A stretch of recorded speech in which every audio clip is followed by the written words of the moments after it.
Thanks for being here. Subscribe to Cheating Stories Best, so you don't miss new stories. Team, or is it not? Today's story with a similar plot.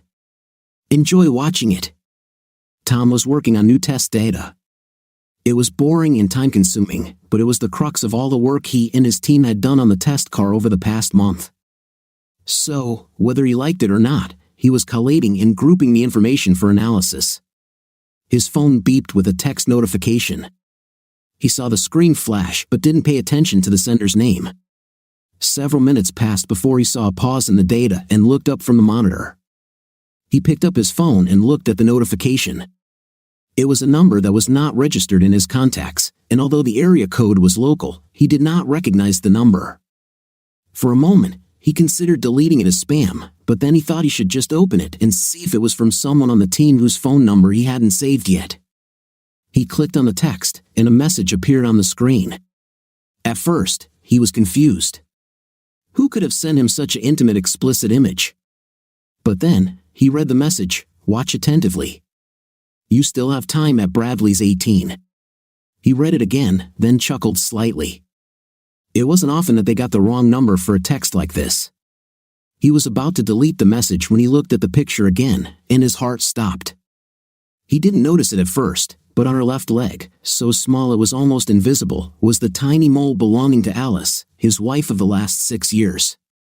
He looked at her again in disbelief, searching for something that could disprove what he had seen with his own eyes.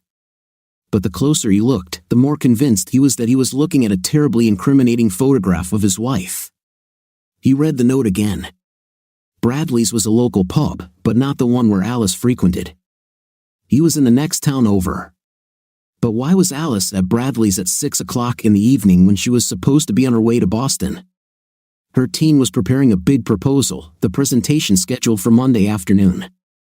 The whole team flew in today and were scheduled to meet tomorrow to finalize the proposal and on Sunday to do a full parade run-through before the actual event. Alice was one of the leaders, so of course, she was there to prepare. It was 5:15 p.m., and she was scheduled to land in Boston at 4:30. She usually called when she landed, but it was reasonable to assume that she was busy gathering the team and all their equipment and heading to the hotel. He thought about calling but decided to answer the message first. Nothing original but quite expected. Who is this? Where did you get this photo from? Should I meet you at Bradley's? He began to pack his things for the day.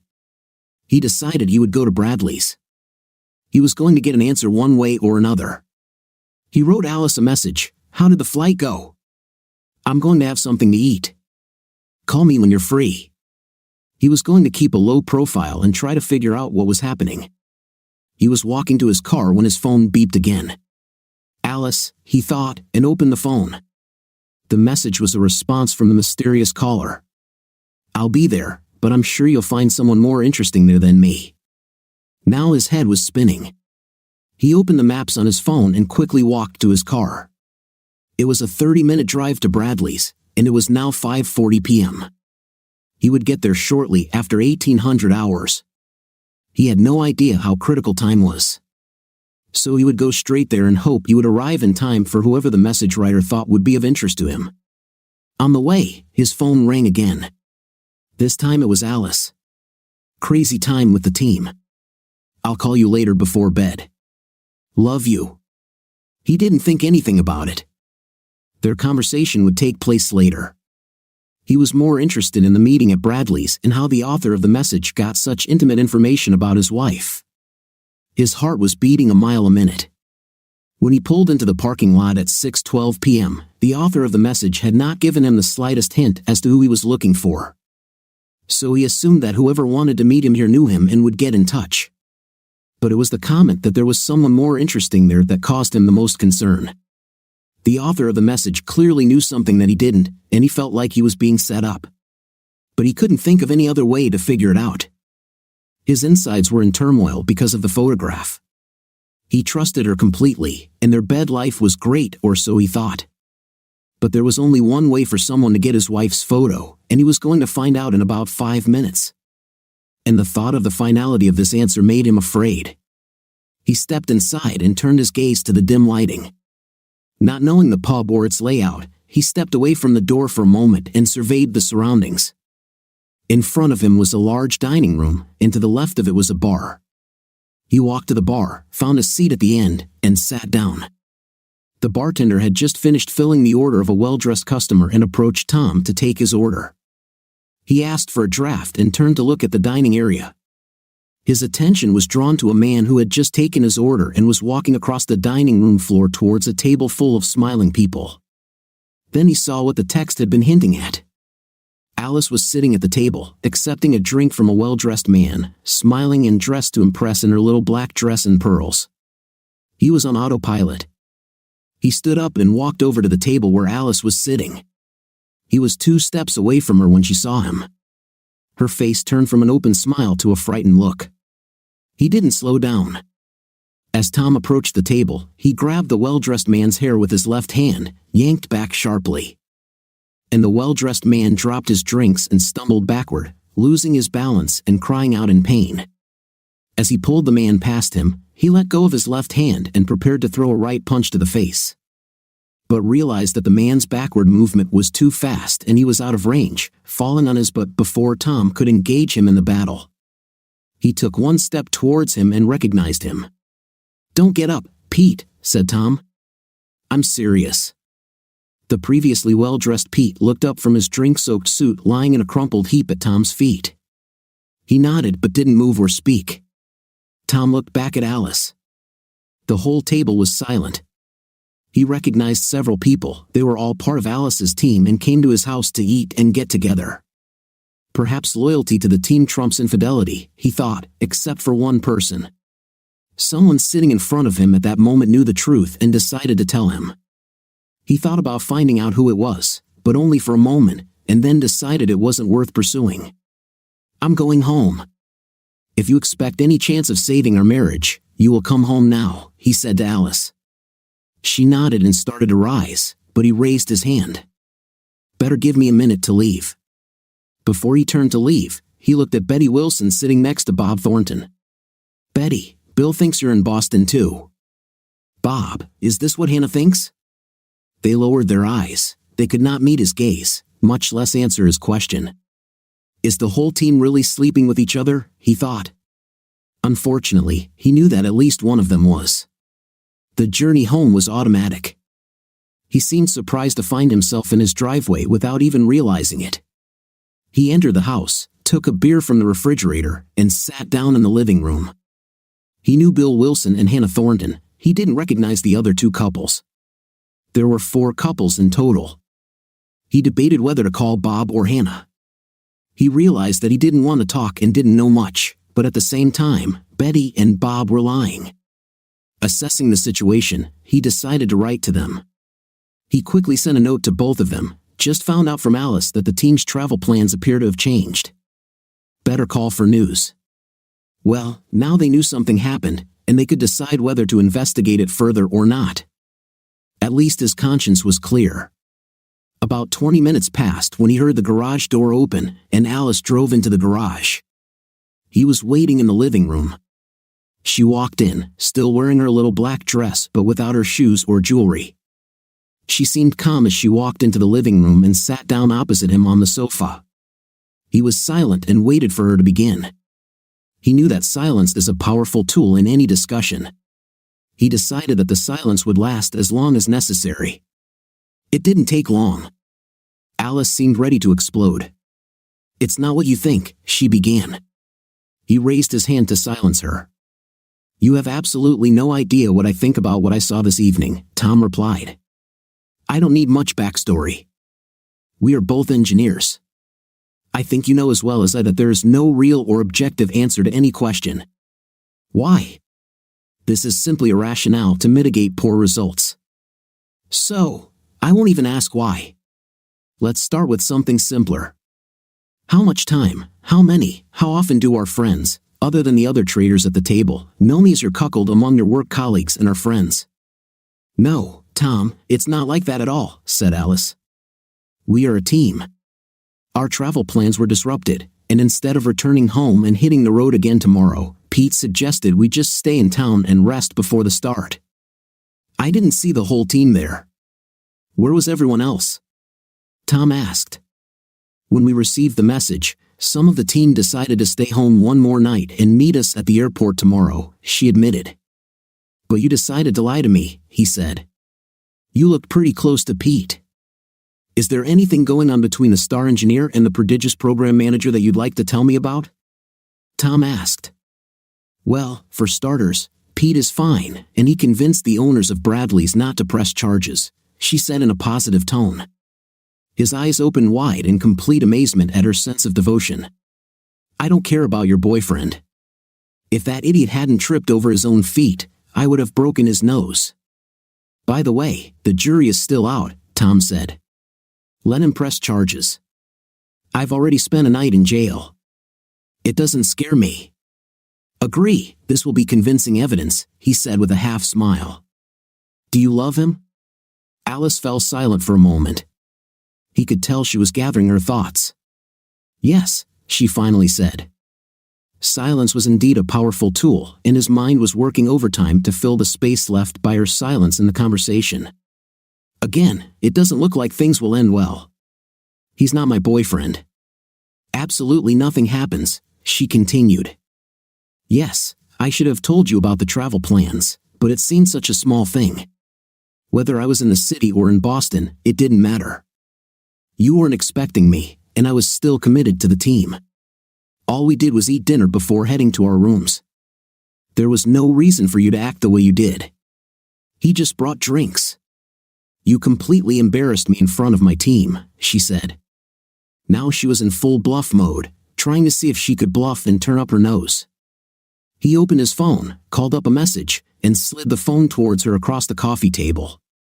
From the expression on her face, he knew that she remembered the photo and the circumstances, and he realized that it was impossible to deny it. She started again, this time without further ado. He picked up his phone from the table, launched the voice recording app, and put the phone in his shirt pocket. Tom, our team, she searched for a word. Ah, very close-knit in many ways. Most of us, then she continued, we have a small group that meets regularly. Bradley had them all. We were the ones who bore the bulk of the worries in preparing the proposal. You know how much time I spent preparing our proposal. I don't know how it started.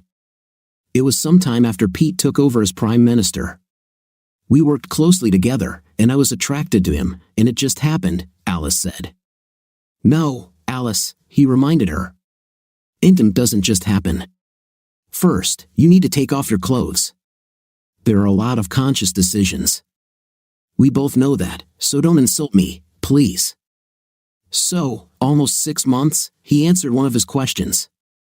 That's when Pete signed the contract, right? She nodded. Team, he began again. All of you, he let the thought go without giving it a name. I mean, are you all together? She nodded again. Yes, Pete said. It was good for building trust and team dynamics.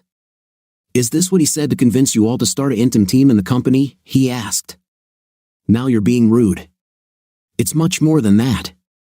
I feel so connected to Pete and my team more than ever before. Alice's bravado was making itself felt again. He had a bad feeling that nothing good would come of this. Unfortunately, you will be able to see some personnel changes in your team, Tom said. What did you do? Alice gasped. Tom, if you tell anyone else, it will ruin even more lives. Let them decide for themselves. We must accept it, Alice. You should know that I cannot be an accomplice with my silence. I like Bob and Hannah. In fact, I like them a lot better than Betty and Bill, he said. Now, he added, I wrote to them that my travel plans seem to have changed. How your friends answer their spouses and how their spouses accept these answers depends only on them. I can sleep peacefully with my decision, Alice. We have the most productive team in the history of CR Incorporated, she almost shouted.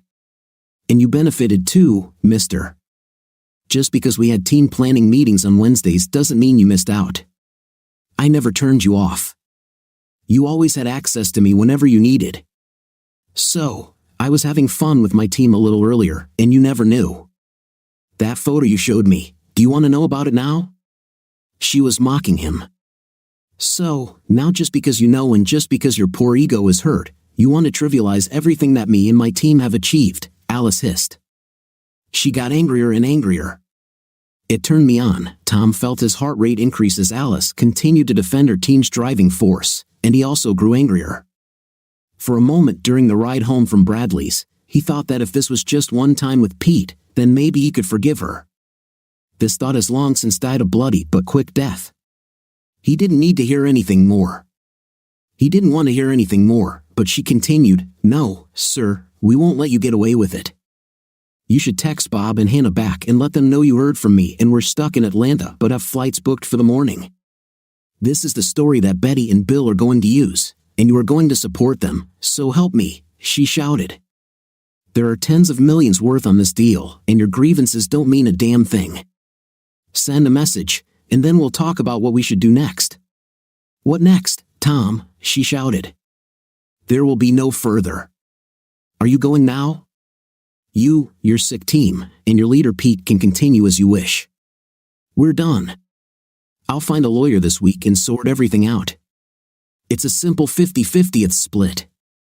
You keep your pension, I keep mine," Tom said. "Leave. You have reservations in the city. Use them. Go to Boston and get another amazing win for you and your team," Tom said. "Please send these messages," Alice said in a much softer tone, pleading with me. "If we lose Betty or Bill before the presentation, the company could lose millions. You and we could lose tens, maybe hundreds of thousands in commissions and bonuses. Just think where we could go with this money, just you and me. Forget about this misunderstanding, please, Tom. Don't let some unfounded fears about casual intimate get in the way. Pete says I'm on the fast track to CEO status. I just need to keep doing what we're doing for a few more years. Don't you want this for me?" "For you?" she asked. "Alice, just go away." He barely had time to speak when he was hit hard in the back, and the wind knocked all the strength out of him. As he continued to lie on the floor with a knee in his back, "Don't hurt him, Alice," said. "Too much," she added. "So, the jury is still out on the fact that my nose was broken, huh?" Pete said, leaning down and placing his face next to mine as I lay pinned to the floor. "Alice, there must be a transmitter," thought Tom. "Now I know whose team she's fighting for. Let's see whose nose gets broken." Pete grinned. "Take his phone and type these texts from him. We don't have time for this." Someone picked him up from the floor, only one person. He deliberately pretended to be offended, forcing the guy behind him to use a lot of strength to pull him to his feet. This gave him some necessary information. His opponent was a weak office plankton, wheezing from the effort it took to get Tom to his feet. Tom recovered his breath after being made a punching bag and returned to the game. Unlike Pete and his team of well-groomed salesmen, Tom's team worked in the field with the 160th SOR detachment out of Fort Campbell, California. Oh, his group of engineers weren't anywhere near their league, but after spending time with the crews on test missions, the team was invited to work their bellies off at the Pillsbury test under the guidance of some tough guys who flew missions in airplanes modified by his team, especially for them. If these people appeared on your doorstep, it meant that they had been sent there, and your days on Earth had come to an end. Tom and his team created the devices needed to get into hot spots and, more importantly, get out of them. Tom's team was proud that their modifications helped complete the mission and bring everyone home. The guys from Wonder 60 and their scary passengers were very appreciative of the hard work Tom's crew put into making their equipment work. And the scariest guy in the group was Staff Sergeant Troy Baker. He was well known to those who lived in his world. Everyone from tramps to colonels showed him the respect he earned by accompanying his men on missions around the world. He was well known for never leaving anyone behind. This reputation was cemented forever during the mission to Colombia. Staff Sergeant Baker told the young lieutenant platoon leader to stay close. It was the lieutenant's first mission, and Staff Sergeant Baker thought he was doing well for a newbie. When FARC rebels opened fire and an ambush pushed their team, they were able to fight them off. But then he looked back and saw the lieutenant lying on the ground, bleeding from a head wound. He lost consciousness. The medic said, checking his vital signs. Baker knelt down and picked him up in the fire carrier. "He's gone," the doctor said again. "Perhaps," he said, "but he will still come home with us." The medic looked at him as if he had just lost his mind. There were still more than 5 clicks to the landing site through a dense forest. They would be lucky to come back with their asses, but carrying a dead guy? What was this guy thinking? The senior sergeant read his thoughts. "I would do the same for you, Billy," he told the medic. "Stay close in case I need you." What happened became legendary. When they returned to base, the doctor met them as the helicopter landed. The medic explained to the doctor that the lieutenant bought him. The doctor nodded his head and took a flashlight with a pen from his pocket. The medic watched in surprise as the pupils of the dead lieutenant shrank under the sharp beam of the flashlight. "Do you want to reconsider your diagnosis, doctor?" the doc asked the medic as they hurried the revived lieutenant into the operating room. He was one of those guys who never gets old. He didn't say much, but when he spoke, everyone listened to him. He was trash in an era of cheapness, simplicity, and disposability. He was none of these. He was handcrafted and unique. And Tom and his team seemed to have a special interest in him. During the long hours of downtime between missions, the staff sergeant showed his appreciation by teaching Tom and the team basic but effective hand-to-hand defense techniques. He told the engineers, "It's best to know a few things just in case. I know the biggest threat you'll face is a jammed copier or a nasty paper cut. But if you stay in this business, you'll have to go to some cool places. So now, if you happen to meet one of the local colorful aborigines, you'll have something useful to fall back on," Staff Sergeant Baker explained to the group. "But let's hope that a paper cut is the worst thing you'll ever have to face." Tom allowed his breathing to become more controlled and leaned back onto his captor, allowing him to think he had Tom in his arms. He remembered more and more fighting techniques that the senior sergeant showed them. You may find yourself in a position where you can do little but take the hits. It sucks, but it happens. The main thing to remember is that even when you get hit, you can still fight back. You just need to be smarter than the one who hits you. Tom remembered his lesson and leaned back against his captor, passively resisting and draining the lone man's strength. "Give me the phone, Tom," Pete said, looking him straight in the eyes. "Look, now you know that I have a night with your wife. You're just another weakling, nerdy nerd. Do what we ask, and maybe you can stay with Alice when the team isn't using her. Don't forget about all the toys you can buy with her bonus. Hell, maybe Alice will buy you a rubber woman for those times when she's otherwise busy." Tom kept his mouth shut as Pete took great pleasure in humiliating him by making him do his bidding. "Where is it, Tom?" he asked, seeing the outline of a phone in his shirt pocket. "Ah, here he is." He reached for it with his right hand. Tom stepped back hard with his right heel, catching his captor's shin about halfway up and dragging it down until he slammed into his Gucci moccasin toes. He flexed his arms and broke the grip of his captor, who cried out in pain and fell under his leg, which could no longer support his weight. He saw Pete's eyes widen in recognition. His right hand shot forward, and he turned his shoulder as the sergeant had shown him and slammed his clenched fist into the center of Pete's face with maximum force. He felt a bone break under his fist, a fountain of blood erupted from Pete's nose, and he collapsed to the floor as if he had been hit by an axe. He turned around to see who was holding him. It was Bill. He lay on the floor and cried, holding his leg. "I think you broke my leg," he whined. Tom stepped hard on his foot, and Bill cried out in pain. "That should remove all doubt," said Tom, turning around. He saw Pete on the floor, raising both hands to his face and trying to rise to his knees. He walked up to him and lowered his face next to his ear. "Looks like your nose was broken, old Pete." "I'm just not ready to take one for the team," he said and hit him hard on the temple. Pete sank back down.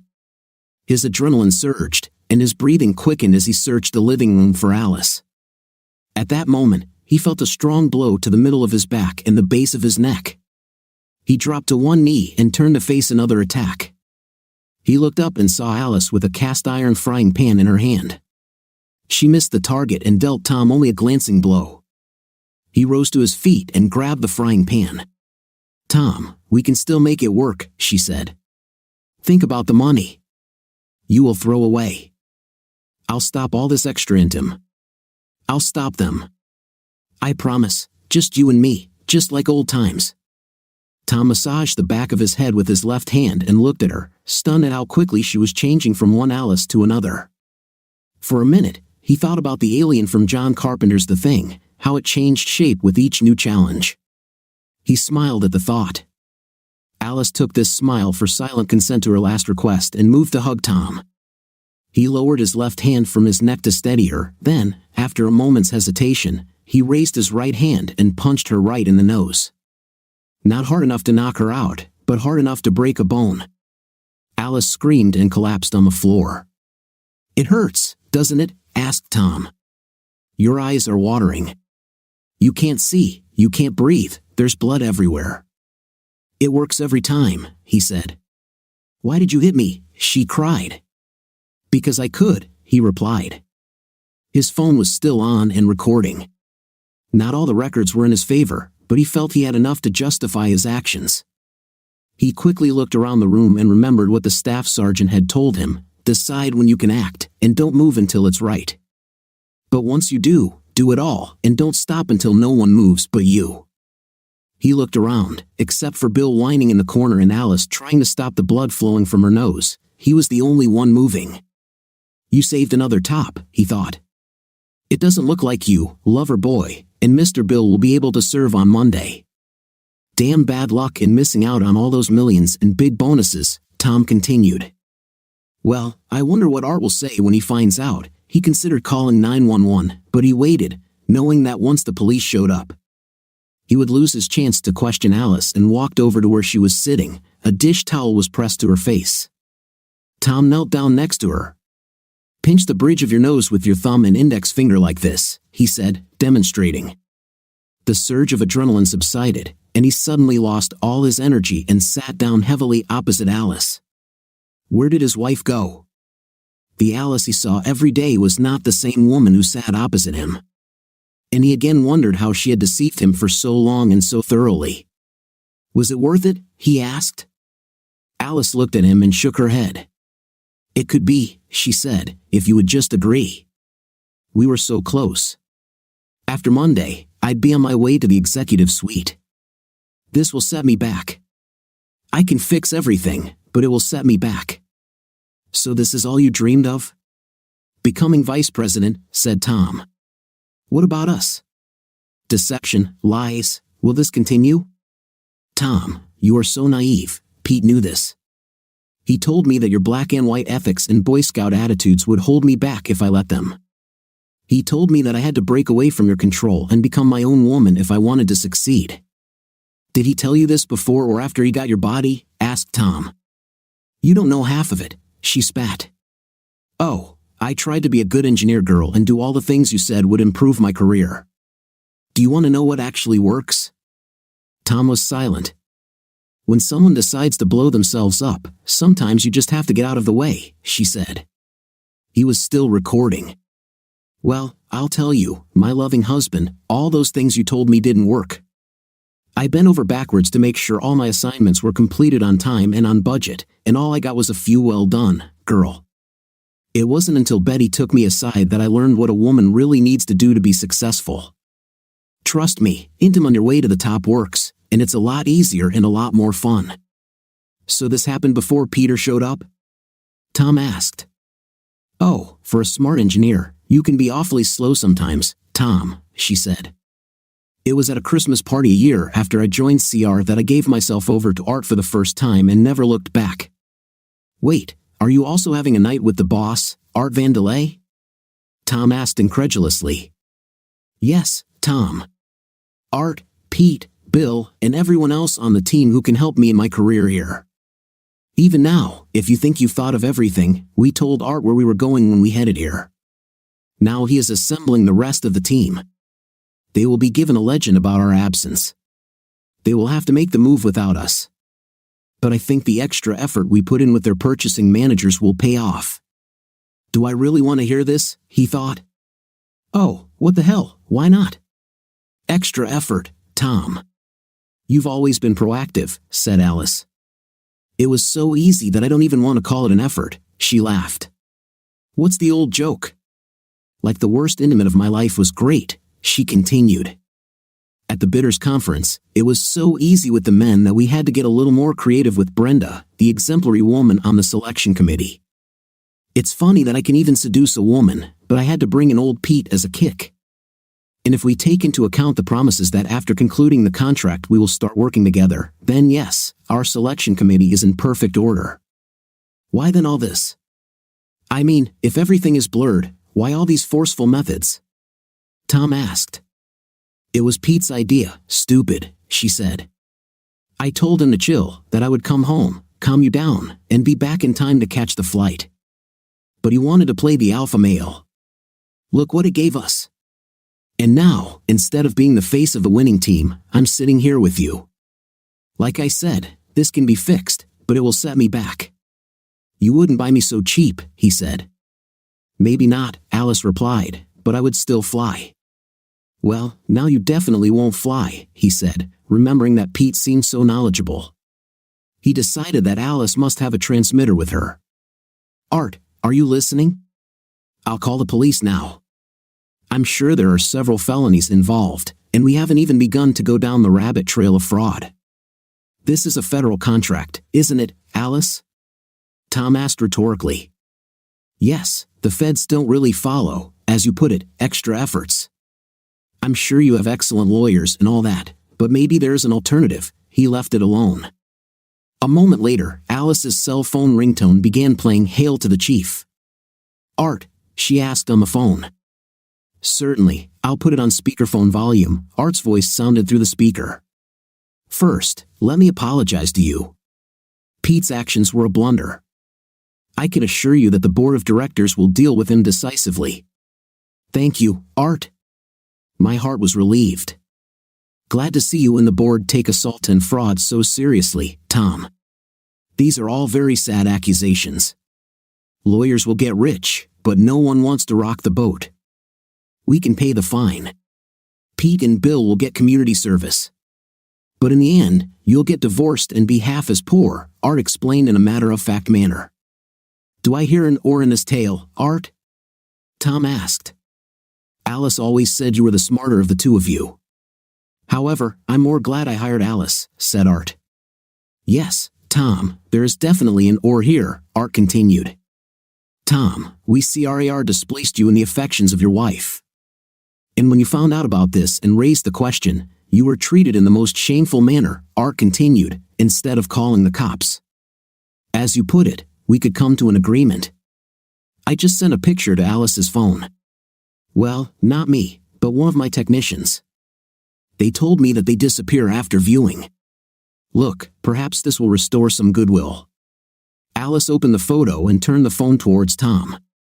He saw the inscription Bank of Grand Cayman and a number. And when will this be introduced? Tom asked. It's already there, Tom. You have an email with your account number. It was a very bad day for you, Tom. You may be having a hard time making a decision, and I'm not discounting emotions. Alice is a very desirable woman. But be that as it may, you can't take emotions to the bank, right? Art adopted a matter-of-fact tone. You can't, Tom agreed, adopting Art's manner of speech. CRAR will cover the costs of your divorce. You can never reconcile. I think we all understand that. Alice will apply. She will demand her personal belongings and pension, he thought for a moment before answering. On the one hand, I could take a principled stand, expose the whole sordid story, and let the chips fall. On the other hand, I could just leave. Art had just given me 5 million reasons to do just that, Tom said. Does CRAR have medical personnel? Tom asked. Oh, yes, Tom. I think we have several doctors, Art replied. Okay, said Tom, you better load a few into the limousine and send them here for your team. So we agree? Asked Art with Alice. Exactly, Tom answered. Are we done, Tom? Asked Art. Goodbye, Art, Tom said and ended the conversation. Tom took out his phone, turned off the recording app, and put it back in his pocket. I knew you would understand it our way, Tom. We can still be friends, friends with benefits when this is all over, she conjured up, as it seemed to her, her most winning smile. But even her perky smile could not cancel the effect of the destroyed nose. Her eyes turned black, and blood caked under her nose and dripped in red drops onto her chin. Tom found the sight comical and allowed himself to smile. Once again, Alice misinterpreted his smile as agreement and leaned in to kiss him. Tom extended his right hand to stop her. I hit you too hard or not hard enough? In what world would I want to kiss you, Alice? She looked up at him with an offended look. Take whatever you want, but don't be here tomorrow, Tom said and went to the door. He stopped next to Bill. Do your legs still hurt? He asked. Yes, damn it, you idiot, it still hurts, Bill whined. Maybe this will distract you, Tom said and kicked Bill in the balls. Bill arched and groaned. He got into his car, not knowing where he would go, but food and shelter were high on the hierarchy of needs for a good reason. He grabbed a hamburger in one of the cafes and checked into the Red Roof Inn outside the city, not far from the highway, and fell asleep as soon as his head hit the pillow. Despite the aches and pains of 100, yes, at least 100, he believed various insults inflicted on his body. He woke up early in the morning and dragged his aching body out of bed. He was making coffee in his motel room when his phone beeped, and he reached for it. It was a message from that number. He immediately opened it. Sorry for yesterday. I can meet you in the shopping center around noon. I invite you to take a seat at the bar. I will be there, he wrote a reply message and poured lukewarm brown water from the coffee maker carafe into a paper cup. Yes, I'll be there, he thought and set up his laptop. It was time to start online banking. In college, long before meeting Alice, Tom had an economics professor who recommended having at least one offshore account as a rainy day fund.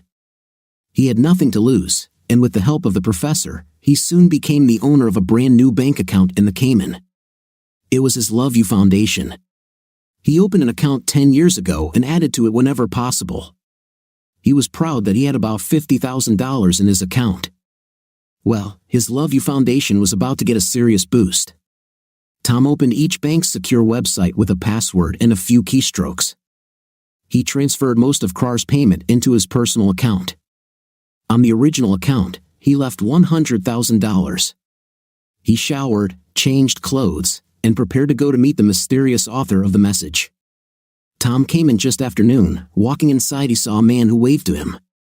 He looked about Tom's age, was handsome, and well-dressed. Tom approached him. I think you sent me a message, Tom said, sitting down. I'm sorry that everything turned out this way. I don't know if there was any clean way to tell you, the stranger began. Why don't you start with who you are and how you are related to Alice? Tom replied. I was on the team. I left the army after 8 years of service. I was wounded in battle, had a long recovery, and was demobilized for medical reasons. I joined CRAR about 6 months ago. I was assigned to Pete's team about 3 months ago. I was telling a friend about work and mentioned that I work for Alice. When he asked her full name, we found out that we had a mutual friend, and he asked me to look after Alice as a favor. At first, everything was great. I was warmly received by the team. It wasn't immediately clear why, he began. Alice came to me about 2 months later. She's very attractive and persuasive. But when I asked her about the ring, she just smiled and said it's okay with you. I didn't agree and said so. This marked the beginning of the deep freeze. After I turned her down, I got all the worst assignments and nothing but heartbreak from Pete. I called our mutual friend back and told him that Alice had approached me. He thought there was more to it than Alice was saying and that you should know. Pete sent me a photo of him trying to get me on the team so I could get a prize if I accepted. Let's just say I don't agree with their methods. I think I'm a straight shooter. I quit yesterday and sent you a message, our friend asked Tom. Troy Baker. If I hadn't met Troy, he replied, then paused for a moment before continuing. Let's just say he helped me get out of some trouble when I was a green lieutenant. I owe him a couple of favors. We both should, Tom agreed. What are you going to do? Asked the stranger. Art sort of outlined it all for me. I could get the cops involved, and yes, Bill and Pete and even Alice would get in trouble with the law. But with his lawyers, it would all end in nothing. We made a deal. You might think I'm selling out, and maybe to some extent, you're right. But they stole the only irreplaceable thing I had. If I can't legally make them pay, at least I can make them pay. It won't bring Alice back, but I think I may find that she's less irreplaceable than I thought. I have a trip planned. Tell Troy thank you for everything. I won't go back to work, Tom finally answered. Well, Troy always spoke highly of Baxter Incorporated, and now that you're gone, they might need another engineer. I think you'll find that they do things a little differently at Baxter. You might like it better. The work is challenging, but the added benefits don't compare to what Tony's team was offering, the stranger suggested. Tom smiled. I think I can live with this. The stranger stood up. Tom did the same. They simply nodded to each other and left without another word. On Monday, Tom had just checked in for a flight to Costa Rica. Tamarindo would be a good place to unwind a bit, he thought. He headed towards security and saw a mailbox ahead. He reached into his pocket and pulled out an envelope addressed to the U.S. Department of Justice, Washington, D.C. Inside was a flash drive with a recording. Perhaps they will be interested, who knows, he thought. Maybe Art's lawyers aren't as good as he thinks. He dropped the envelope into the box and walked to the security line. 9 months later, Tom sat at his usual table in a cafe. Anna, lovely as always, brought him his cerveza. Thank you, dear, he said and raised the bottle to his lips. He received mail. He was still holding the envelope in his hands. There was no return address. He wondered who found him. He wasn't going to take any difficult steps to stay undetected. But finding him in a small town on the Pacific coast of northern Costa Rica might require some resources that weren't available to the average guy. His first thought was that Art's people had found him. He left it at his home for 2 days. He was sure it wasn't a bomb, but he couldn't be too careful. Carlos, Tom turned to the owner of the cafe. Do you have knives? Si, Mr. Tom, Carlos replied. Tom handed over the envelope and took a few steps back. You can never be too careful, he thought as Carlos opened the envelope. He handed it to Tom, who thanked him. He took another sip from his bottle of beer and turned the envelope over. Several sheets of paper fell on the table. He picked up the note. Thought you might be interested, that was all that was written in the note. And instead of a signature, a telephone number was indicated. The same number Troy would have the resources to find him, he thought. I can live with this. He turned over another sheet of paper. It was a copy of an article from a newspaper with a photograph. The photo showed Pete, Bill, Alice, and Betty being let out of the CRAR building in handcuffs. The title of the article read, "For accused of multi-million-dollar procurement fraud." He smiled. Maybe Art's lawyers aren't what he thought, he told himself, a habit he had acquired since his Spanish was weak and his English was not widely spoken. He liked to hear English spoken, even if it was just talking to himself. Anna, another beer, please, he held out his empty bottle. Si, Mr. Tom. Thank you, Anna, he said, accepting the beer, taking a sip, and looking out at the deep blue Pacific Ocean. What do you think of our story today? I think the man totally did the right thing without thinking about the consequences, which is what I liked. What do you think? Write in the comments. See you in the next video.